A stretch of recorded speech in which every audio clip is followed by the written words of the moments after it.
Okay, so today what we're going to be doing is we're going to be showing you how to put your jaw 2 back together if it was disassembled. This is for our 4th generation box. You can tell the 4th generation box because it has the large letters on the surface here. Before going ahead and putting it back together though, we will make sure that we clean these surfaces right here. Just make sure that they're nice and clean, and if you do end up using a file on them, make sure you bevel these edges so that way it doesn't catch on our bar here. It slides nice and smoothly. First thing we're going to do is we're going to go ahead and set the bar in place. This is actually what holds your box square, so we want to make sure we get this nice and tight in here. Then we'll go ahead and load both the springs. For the most part, you can load them by hand, but for simplicity's sakes, you can load them with the screwdriver. Just hold them down because otherwise they will go flying. So you can kind of see that I have that loaded in there. Go ahead and load the other side now.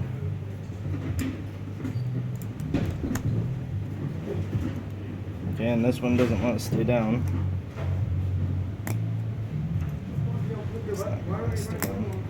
Okay, so at this point what we're going to do is we're going to go ahead and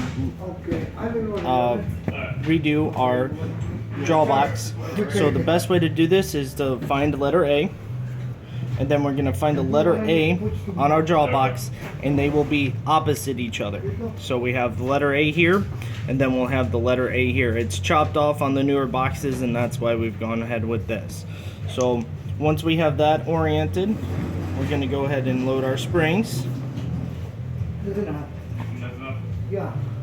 Once again, making sure A is opposing A. Push this together. Box over a little bit. And then what we're going to do, once again, making sure A is back towards me. We'll go ahead and load this up.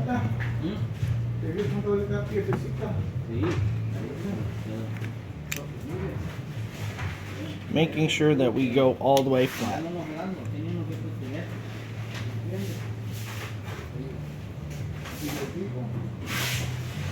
And I missed the spring there. So there's my culprit. I gotta push this one back down.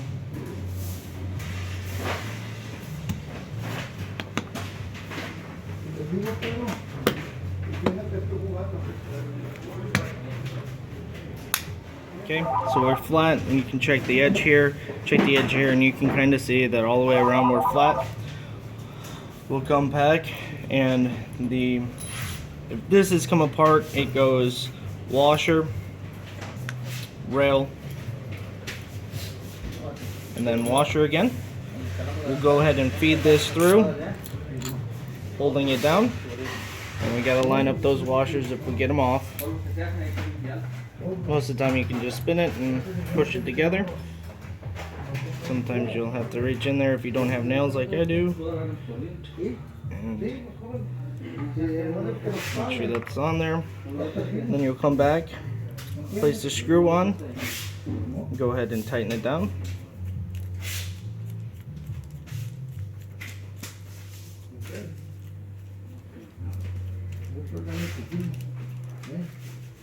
Make sure your box closes all the way.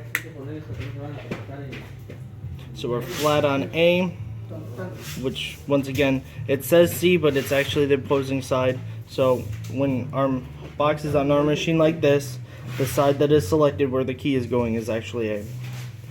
Just make sure it closes all the way, loosen it up, turns nice. If it gets tight a little bit, go ahead and find where that obstruction is and go ahead and clean that off with a file or a hook tool.